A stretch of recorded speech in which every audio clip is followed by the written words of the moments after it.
Ketua Menteri Datuk Seri Haji Jinor hari ini memberikan angpau sempena sambutan Tahun Baharu Cina kepada Persatuan Komuniti Cina dan Ketua Masyarakat Cina Kapitan Daerah Tuaran.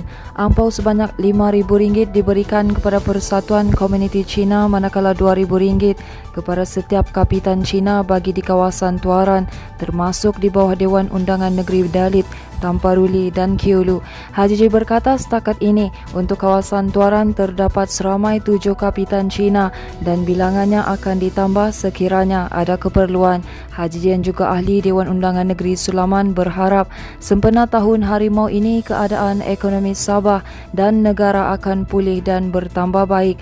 Beliau yakin sempadan negara akan dibuka tidak lama lagi agar aktiviti pelancongan dapat digerakkan bagi merangsang pertumbuhan ekonomi.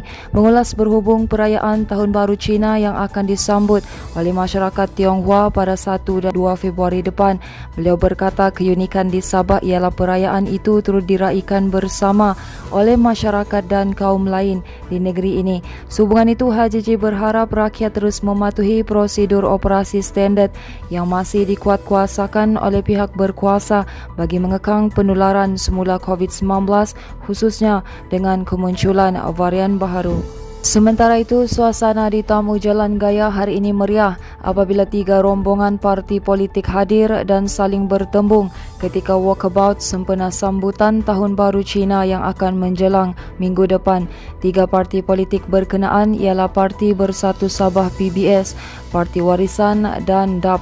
Rombongan PBS diketuai Timbalan Presidennya Datuk Dr. Yi Moh Chai dan disertai Setiausaha Agung Datuk Johnston Bangkwai serta beberapa ahli Dewan Undangan Negeri termasuk Adun Matunggung Datuk Julita Majongki. Warisan pula diketuai oleh Presidennya sendiri Datuk Seri Muhammad Syafiee Abdal yang ditemani Naib Presiden dan juga Adun Tanjung Aru Datuk Juns Wong, Ketua Wira yang juga Ahli Parlimen Sepanggar Datuk Muhammad Aziz Jaman serta Ketua Penerangan yang juga Adun Petagas Datuk Awang Ahmad Sah Sahari.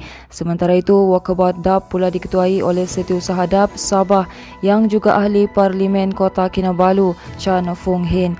Keadaan pasar minggu itu sedikit sibuk apabila setiap rombongan parti masing-masing menyantuni peniaga dan pengunjung dengan memberikan kalender, limau mandarin dan beg berisi barangan makanan sepanjang walkabout dilakukan. Sementara itu, Johnston dan juga Adun Kiulu melihat pertembungan itu sebagai sesuatu yang positif dan setiap parti tidak perlu saling berkelahi.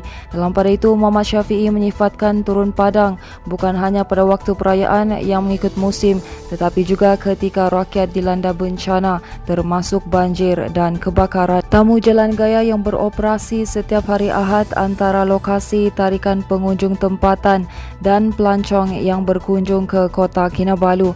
Pasar hujung minggu yang berpusat di tengah bandar itu mengumpulkan peniaga yang menjual pelbagai jenis barangan daripada makanan sehingga tumbuh-tumbuhan, haiwan peliharaan dan juga kraftangan. Manakala Agensi Penguatkuasaan Maritim Malaysia berjaya menahan sebuah bot kargo yang sarat dengan muatan tongges petroleum cecair LPG di barat daya Sungai Lok Pon Tawau Kelmarin. Dalam operasi jam 6.15 petang itu, bot tempatan terbabit dipercayai cuba menyeludup keluar sebahagian besar daripada 700 tongges berkenaan ke negara jiran. Pengarah Zon Maritim Tawau, Kapten Maritim Siva Kumar Vengada Zalam berkata, bot berkenaan ditemui bot ronda yang sedang dalam penugasan Ops Sejahtera dan Ops Cegah Pati Selatan. Katanya ia dikesan dalam keadaan mencurigakan dengan dinaiki 5 lelaki berusia lingkungan 20 hingga 62 tahun yang bergerak dari arah Sungai Lokpon menuju ke Pulau Sebatik. Tambahnya, pemeriksaan awal mendapati tekong bot berkenaan mengemukakan permit barangan untuk keperluan pemborong di Pulau Sebatik. Namun pemeriksaan fizikal mengesyaki bot terbabit membawa tongges LPG yang diklasifikasikan sebagai barang kawalan secara berlebihan daripada jumlah yang ditetapkan di dalam permit. Siva Kumar berkata semua tekong dan penumpang bersama bot dan muatan terus ditahan dan diiringi ke jeti Maritim Tawau untuk siasatan lanjut. Siva Kumar berkata Zon Maritim Tawau akan membuat siasatan lanjut berhubung kemungkinan cubaan untuk menyeludup keluar barang kawalan berkenaan ke negara jiran.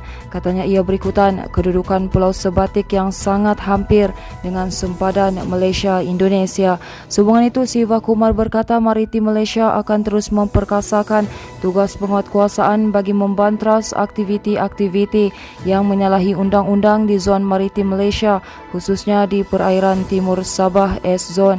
Katanya kerjasama dengan agensi lain juga akan terus diperkukuhkan demi memastikan undang-undang negara sentiasa dipatuhi.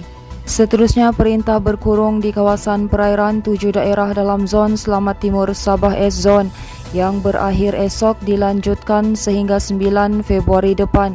Pesuruhjaya Polis Sabah Datuk Idris Abdullah berkata perintah berkurung itu meliputi perairan Tawau, Sempurna, Kunak, Lahad Datu, Kinabatangan, Sandakan dan Beluran. Katanya orang ramai yang tinggal di kawasan berkenaan dilarang menghampiri atau berada di kawasan diisytiar antara 6 petang hingga 6 pagi. Katanya perintah ini diteruskan bagi memastikan kawasan perairan berkenaan tidak diceroboh pengganas yang mengancam keselamatan penyelidik antarabangsa yang menjalankan penyelidikan dan pelancong asing yang melawat Pulau Peranginan. Tambahnya lagi, maklumat mendedahkan kumpulan yang menjalankan kegiatan kidnapping for ransom KFR dan kumpulan Abu Sayyaf masih cuba menceroboh ke kawasan ini untuk melakukan penculikan dan lain-lain jenayah rentas sempadan. Idris berkata perintah berkurung itu juga bagi menjamin keselamatan dan kesejahteraan rakyat Sabah yang menjadi pengguna perairan dan rakyat berada di kawasan daratan S-Zone. Katanya lagi, ia juga akan memudahkan penguatkuasaan dan pemantauan terhadap pergerakan bot serta menimbulkan rasa selamat serta yakin kepada pengusaha chalet dan nelayan dengan kehadiran pasukan keselamatan. Berita seterusnya, jumlah kes harian COVID-19 di Sabah turun 46 kes kepada 172 kes hari ini berbanding sebanyak 218 kes malam. Jurucakap Perkembangan Harian COVID-19 Sabah, Datuk Seri Masri Manjun berkata jumlah kes harian di kebanyakan daerah kembali stabil dengan 7 daerah sahaja mencatat kes baharu 2 angka berbanding 9 daerah semalam. Katanya Kota Kinabalu mencatat jumlah tertinggi sebanyak 31 kes hari ini tetapi menunjukkan penurunan sebanyak 3 berbanding 34 kes malam. Sementara itu masih diberkata terdapat 24 kes baharu daripada 5 kluster aktif di Sabah pada hari ini. Katanya kluster penyumbang terbanyak ialah kluster Jalan Bypass Kologon Ranau dengan 10 kes positif baharu diikuti 5 kes daripada kluster Jalan Pertukangan Sandakan. Teruskan bersama kami di asoka.com, berita komprehensif.